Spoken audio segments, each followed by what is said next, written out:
Hello and welcome to another episode of Daily Reset. Today we'll be discussing the core of horse riding, i.e., the relationship between the rider and the horse. Our esteemed guest, Yousef Hajee, who is a horse riding coach, is going to talk to us about that relationship and how we can establish it. I'm your host, Abdulaziz Ismail, and we're going to talk more on the matter once we return after this break. Stay tuned.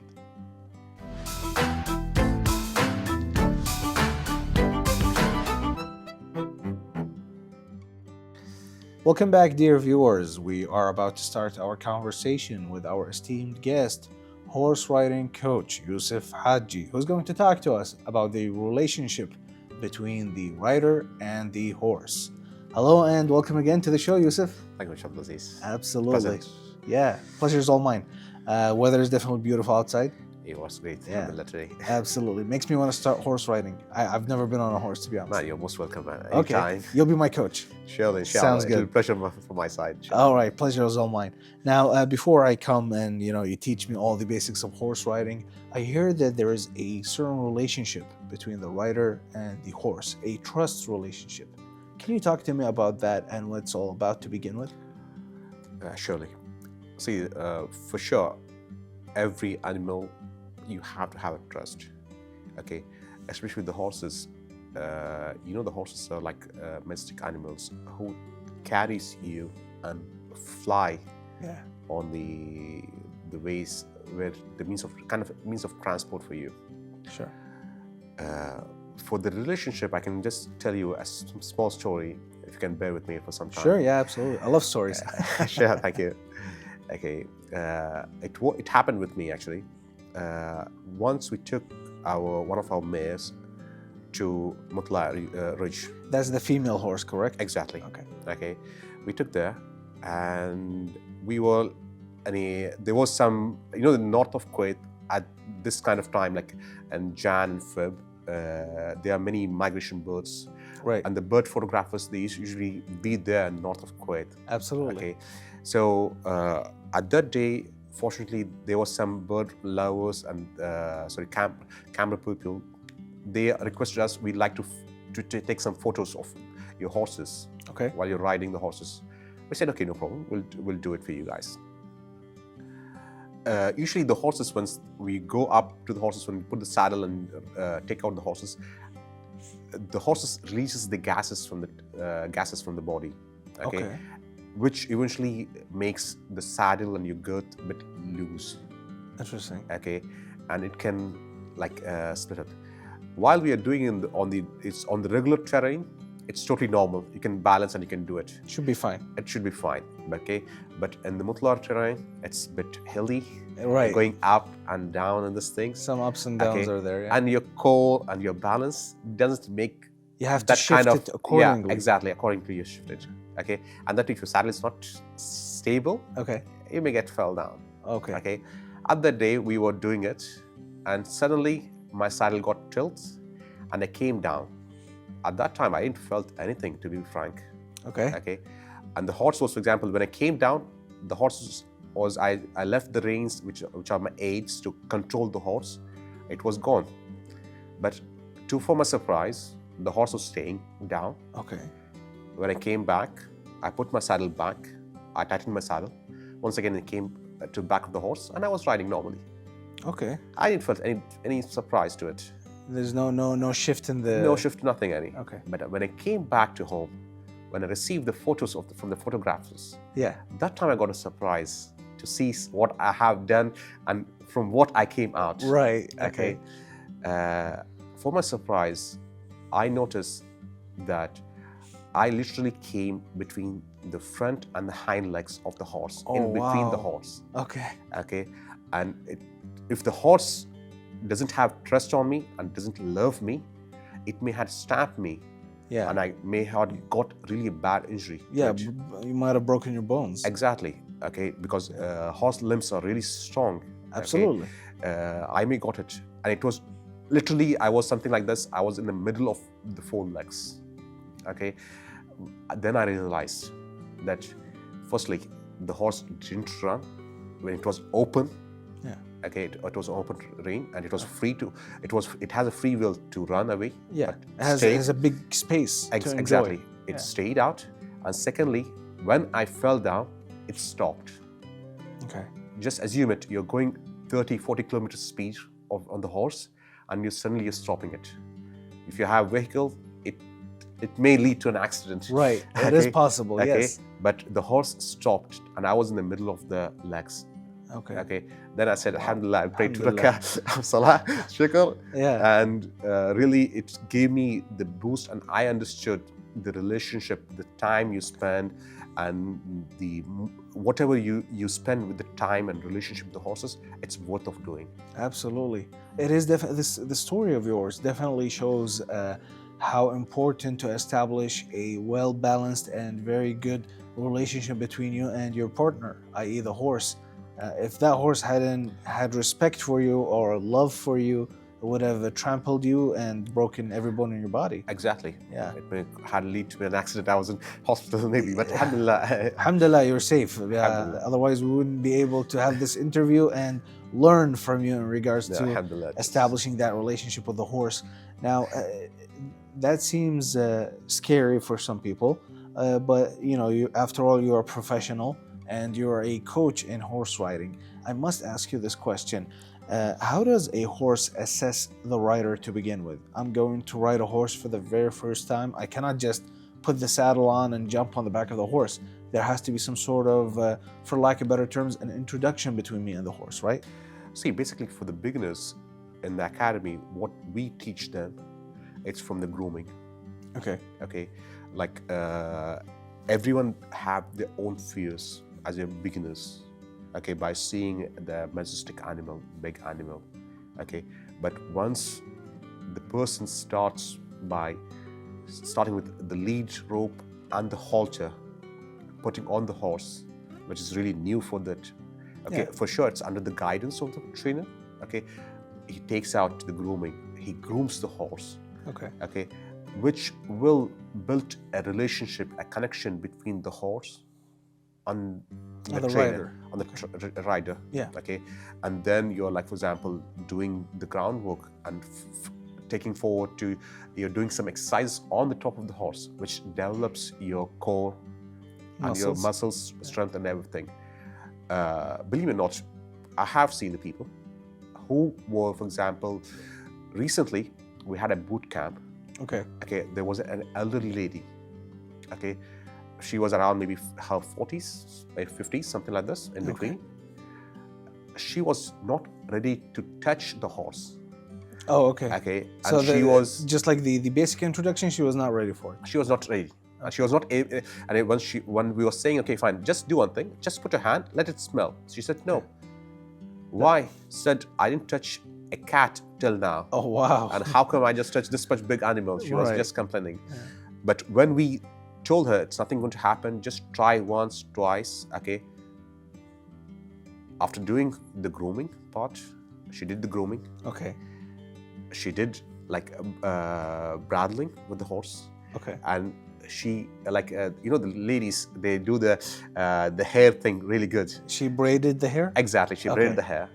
And when she went back to the horse, back of the horse, yeah, she was riding the horse. For sure, we were, like, for example, taking her and doing it with under our control. Right. But she was not ready to come down. She Not was yet. saying, Okay. I would like to just call my father and show him that what I'm doing, what I have achieved. Yeah, definitely a milestone for her. Yeah, exactly. She wanted to show the achievements. Yeah. So what I feel that if you're doing in the right way, and the right thing, for sure, and not to fear, the beginners could achieve and overcome the fear and whatever the concerns what they have, they could overcome easily. But under the supervision, they have to do it. Absolutely, definitely an eye-opening first step for somebody who's trying to get that relationship going with the horse.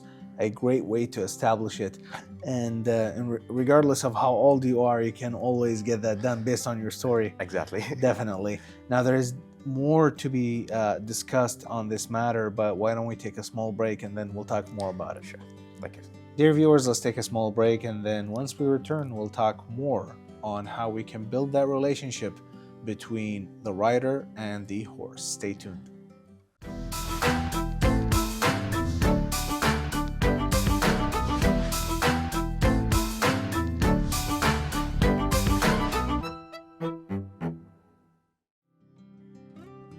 Exercise is like a medicine for anxiety. You do not need to run a marathon, just move your body.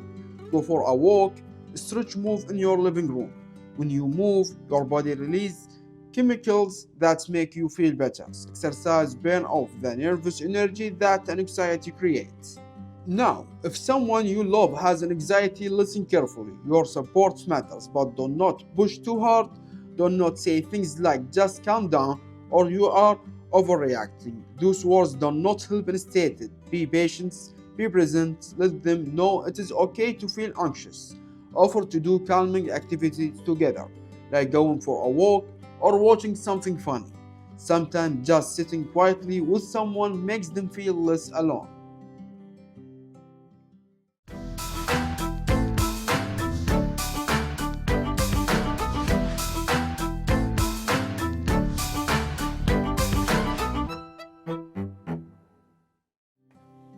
Welcome back, dear viewers. We are back once more with our esteemed guest, Yousef Hajee, who's going to explain more on how to build that relationship between the rider and the horse. Welcome back to the show, Yousef. Thank you very much. Absolutely. Now, before we went on a break, we were talking about some stories that you had based on your experience on how people started grooming the horse and building that relationship and basically just getting introduced to the partner, as you call them, not the animal. Now, in terms of, let's say, for lack of better terms, the energy that I carry when I'm going towards the partner, why do some horses react differently? If I'm excited or I'm anxious, they react accordingly. Why does it happen? See, basically, it's a reflection. You know that horse is a prey animal. Okay. You have to understand this thing. First of all, you have to acknowledge that the horse is a prey animal. It is definitely something that we've been repeating all over the interview, and it's great to establish in the minds of the viewers. Exactly. Okay. You could not assume that horse is kind of your pet, like a cat, a dog, something like this. You're just like, for example, with any mood swings, you have anything, you're going to go and do it because they are much smaller size and they cannot harm you that the horse can do it for you. Okay. So when you're approaching to the horse, you have to be relaxed. Okay, and you have to make sure the horse, how is the mood of the horse as well, because there are two types of horses available in the whole world right now. Two types, okay. Okay, first is hot-blooded horses. Okay. And there is something called cold-blooded horses. Interesting. So we have hot and cold-blooded horses. Exactly. Okay. The cold-blooded horses, whatever you do, doesn't make anything for you. Okay. Okay, it's okay for them, anything. They are staying, they're doing anything. Yeah. But at the same time, in this area of Kuwait, what we find, it's the Arabian horses and the racing horses, what they're available in Kuwait, they're hot-blooded horses. So here, they remember how you're treating them and how you're, for example, approaching them, everything they do, because they're really clever animals. They remember the things, okay? Yeah. So once you're approaching to them with you have energy. I'm not telling you your energy is good. Okay, you're supposed to have the energy, but not by your actions. Your actions has to be calm and gentle. Okay, show your energy when you go back to the horse, back of the horse, run. Yeah. You can fly. You can match the horse. You can match your energy there. Yeah. Not on the ground. Right. Make sure you're mounting the horse. That's when you can change that energy. Mount and then fly the horse. Yeah. Then you will get a thrill. What you're supposed to get it. Okay, nice. So the actual experience is when you mount the horse, and then that's when the energy shift will actually improve the experience, right? Exactly. Absolutely. Now, horses, they're animals, and just like every animal, I believe that, they're affected by experiences. Now, how do past experiences, negative or positive, affect the horse's behavior? Can they still trust humans and riders regardless of having a negative experience in the past? Absolutely. Okay. It affects a lot. Sure. Like, for example, that's one of the reasons most of the horseman people, the masters of the horseman, they mention take a good temperament horse. Good temperament horse. Exactly. Okay. Because to resolve, to fix the temperament of the horse is really hard. It's time consuming. Okay. Okay, for the person. Re-establishing the trust. Exactly, establishing trust. It can be established, but it needs time and patience. Okay, it's really essence to do this thing. As per us, we had experienced this thing. Okay, we had a mare called Najma. Okay. I like the name. Thank you. She was abused. The old owner usually used to twist its ears. Oh no. To do something. Like for example, if you want to feed, you want to do some medication, something, they should twist it. Okay. So it developed a sensitivity and the fear of somebody touching its ear. Ears. If you take you want to take the hand towards to the ears, it reacts. Okay. Does it get violent or anything like that? Not violent. It doesn't allows you to put the bridle as well. Okay. So like show away from it. Maybe. Exactly. Show away. And if you insist, it may can come do some violent acts. It may can nibble you, because usually the nibble of the horse. Yeah. It's for them it's nibbling. It's simple. But for us as humans, it causes a pain. Yeah, it hurts. Yeah, it hurts. Okay. So it's we to overcome this this thing, the fear. It took us more than 8 months, and constant. That's a long time. Yeah, that's a good thing. That's the reason when you're having a horse, I totally ask you guys, any one of them, be gentle. Don't mistreat your horses. Okay, keep it as polite as you could. Right. Yeah. That's what. It definitely, based on what you're saying, and that's just my personal opinion, it feels like if you establish that kind of behavior with animals such as horses, that'll also reflect your personality with anybody else, with humans, not just animals. So it's a really good trait to have, is being merciful with the animals. Exactly. Absolutely. Now, we've talked about how a past negative or positive experience can affect the horse's behavior and if it's reversible or not. Now, let's say that we're facing a horse with no issues, right? Never had a bad experience. How can I tell that horse feels safe with me as a rider? See, when you go and approach the horse, how friendly is the horse? How it's going to approach you, and how it's communicating. We have, like, for example, on YouTube, you have something called horse behavior. Okay. Videos. You can just go through it, which shows you, because the horses will communicate with its own body language. Okay, when it comes to you with the ears in your right hand and on your face and seeing you, and it's coming and touching you and trying to eat you, that means it's a pleasant horse. It's good in mood. For sure, the horses they have mood swings. Absolutely. Okay, you cannot trust it, but you have to know the horse well, and how the ears, the eyes, the stance, how they're standing, all this matters. You'll be able to tell based on those little details. Based on that, we could just we can expect the horses in good mood or bad mood. Sure. Okay. Yeah, definitely. So just care for your animal, your partner. Sorry. Yes. Observe the small gestures or the small details that they show with their behavior, and you'll understand them that way. Correct? Exactly. Absolutely. Now, in terms of controlling the animal, right? And I air quote it. Yeah. Controlling. Some people have misconceptions when it comes to controlling the animal. What are some of the common ones? See, as per my experience till now, you could not control the horse. Okay. By your strength. Okay. So it's not striking the horse or anything like that with a lasso or anything? You're going to whip the horse, you're going to do it. It's going to worsen the things. Yeah. Okay, it's going to get a bad memories to the horse. Okay. Better than that, like today we have proven it. They are, like, for example, I just want to mention Monty Roberts. Okay. This is one of the greatest desert horsemanship person who teach the methodology. In the old days, what they used to do they used to break the horse. Okay. Okay. What he used to do, they used to stop the feet. Okay. For example, in US and these things, they used to get the horses, wild horses. Right. Okay, Mustangs and everything, they used to get it. Okay, they used to break it. And his Monty Roberts' father was one of the horsemen who used to use method to break the horses. Okay. And he was not convinced. So he did a PhD in animal psychology. Sure. Okay, and when he went to the saw the herds, how they control and how they do the things, he observed the methodology, and he came and he built the methodology saying that unharmed method. Okay. Where you could gently treat the animal, same animal, less than time. You can bring the horse, a wild horse, you could bridle it. Okay. You can ride the horse within maybe 3 to 7 hours. You can do the things. So he established that method that didn't need any sort of It's totally negativity. It's totally about the trust. Okay. Trust. Okay, he built the trust between him and the horse as a partner.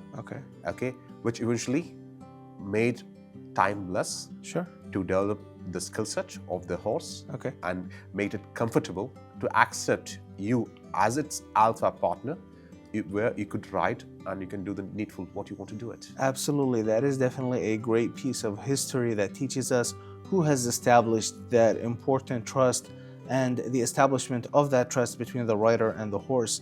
Yousef, definitely a lot of interesting and cool stories we're hearing today, but let's take a small break and then I'm eager to hear more stories from you. Sure, thank you. Dear viewers, let's take a small break and then we'll continue right afterwards. Stay tuned.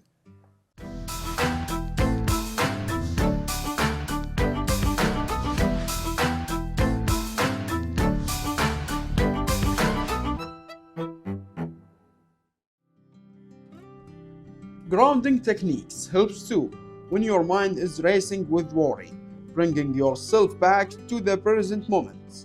Look around you. Name 5 things you can see, 4 things you can touch, 3 things you can hear, 2 things you can smell, 1 things you can taste.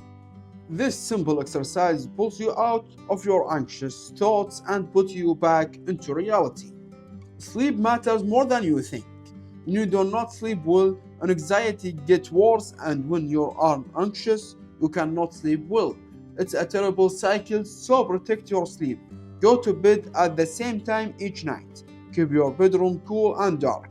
Put your phone away an hour before bed. Let your body rest, and your mind will rest too.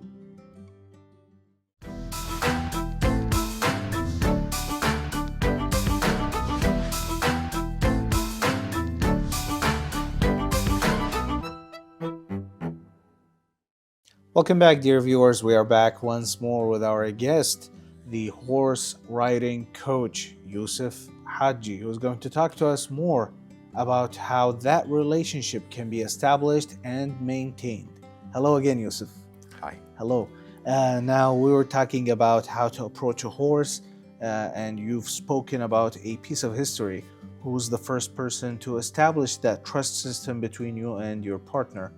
And we've spoken a great deal of how to approach with the first step, right? Now, is there an exercise that the riders, regardless of what level they are, that they can practice with their partner to maintain or fix that trust relationship? The essential thing for the rider and the horse to like doing things constant and routine way as a groundwork, which will make the rider as an alpha partner and which lets the horse to know what to do and to get in control. Because if you're doing the groundwork in the right way and like constant way, it tells the horse to be in disciplined way, and it will help you in your further riding, whatever format you're doing it helps you in these things. So exercise and the groundwork, it's really essential to do the things with the rider. Definitely. You know, horses can have some similarities with humans when it comes to habits and impressions. You know, we're also very compatible with being consistent and having a routine. It seems like horses also develop and actually respond well to routines. Now, in terms of building that relationship and learning from the horse, because it seems like we're also learning from the horse, not just the other way around. How can somebody pick up being more patient whilst building that relationship with the horse? Okay, let me tell you one thing. Please. If you observe something, horses are the only animals available at current point of time in the world, they're not wild animals. Because if you have a cat, there's wild cats available. Dogs, there are wild dogs available. Okay. But you'll not find wild horses. Okay. What are the horses are available on the wild? They are the human things which they took it and they were not able to sustain them, so they left it. But still now, like in US and Australia and Kyrgyzstan, East Asia and these things, the horses approach the human habitat. They don't stay in the wild. Yeah. They stay, which proves that horses and the humans, they have a long history. So they don't fear from approaching that human habitat. Exactly. Okay. Apart from the other animals which we usually today pet, like example dogs and cats, they are wild things. We don't really see the species. They are species which we don't know actually. They are in deep wilds. Okay. Yeah. But in the horses, no, it's not like this. So they are very friendly. You're not gonna find horses with fangs, right? Exactly. So it's just some imaginary stories, but end of the day, it's the thing. So the horses are really friendly, human friendly. Okay, and if you see the old histories, like for example, the culture of Gulf culture, Arabic culture, they used to have, like the Bedouins used to have the horses as their kids. They used to put them in their tents in the old days. Yeah, true. Okay, this is how they developed. Because if you see the history of the horses today, okay, the purest breeds and the purest form of the horses available, the Arabic horses. There are really few of them, but they exist still now. They're becoming more rare. Exactly, they became more rare. And one of the breeders, I was sitting in back days, I was sitting with one of the breeders, pure breeders in Kuwait. He mentioned to me that there are less than 20 to 30,000 Arabic pure horses available in the world. Yeah, in the whole world. Wow, that's a small number. Exactly, yeah. Because they are mixed horses. Okay. Okay, you have Egyptian mixed horses, you have Algerian mixed horses, but as a pure Arabic horse, they're really less. So the pure ones, that's what's getting less and less. Exactly, the blue blood, you can say it. Okay. Okay. Yeah. And that too, there are few countries itself. So apart from this, the horses are really friendly and they are good with the humans. Absolutely. You know, you're definitely shedding the light on a lot of dark corners on the matter, so to speak. I didn't know how important it is to establish that relationship with the horse and how much we can learn from the horses or our partners, like you mentioned or like you named them. Speaking of which, now, how can having that relationship with the horse help me have or become more emotionally aware? See the horses and emotionally, yeah, to be frank. For me as a person. Okay, I'll tell you one thing. Sure. Allah subhanahu wa ta'ala had kept within you the love for the horses. Okay. There are three things which I was one of the days I was sitting with one of the Imam Masjid and prayers. Okay, I was surprised. He told me that Yousef, let me tell you a hadith, which I was surprised to listen. Yeah. And let me share with you. He said, okay, what's the hadith? He said, usually in Islam, it's recommended to sleep early. Okay. Okay, unless you have three reasons to stay late night. Okay. Okay, the first asbab was you're doing some ibadah. Okay. Okay, it's cause of Allah. Second one, it's you're with your family members. Okay, definitely. Third one, you're playing and you're training your horses. Wow. Okay. MashaAllah. Okay, so in Islam and as well the habits, as a human habit as well, when you do the things, you spend some time, you give the time and efforts, whatever you do, it's totally worth to do it. Okay. Okay, and believe me or not, if you own a horse in future, once you spend the time with it, you'll not realize what you're doing, and it'll make you much happy and much relaxed. Okay. Apart from doing something else. Do you think it's a good exercise for somebody with high cortisol? Believe it or not, it's really good. I used to have it. I used to have it, but alhamdulillah, it's really good physical exercise. Definitely. You know, I've been lately. I've been hearing a lot about horses and horse riding. I feel like it's calling on me to actually go and pick up that hobby and become a rider of horses. Now, there's definitely a lot to be said in regards to this matter, and I wish we can stay and talk for hours about establishing that relationship, because you're definitely the right person to talk about it. You're giving me all sorts of information. But I must ask you towards the end here, do you have any final message to the dear viewers who are watching us today in regards to building that connection with the horse? See, basically, I request all the people, all the parents to come and teach the kids somewhat kind of horse skills, which eventually help their kids to develop their leadership qualities as well physical activities. Okay, because today we see our kids sitting in front of tabs. Yeah. Okay, and screens, electronics screens. Okay, not doing really less physical activities. Yeah. Okay, apart from the once they come to the horses, it's psychologically they'll be involved. Sure. Physically, they're going to get stronger. Okay. Mentally, they're going to prepare for their future. Okay. To become a kind of a leadership qualities. They know, okay, fine, what to do, how to deal with the things. So I totally recommend the parents go to the nearest academies, enroll your kids, and do it. It's really a good habit and good thing to do. It's really worth to give your kids as a gift. Absolutely. It is really an eye-opening and definitely a great way to establish the child's character. Now, Yousef, I want to personally thank you for being with us today. Highly appreciate the talk and the stories that you've told us today. Thank you very much. It's a pleasure. Absolutely.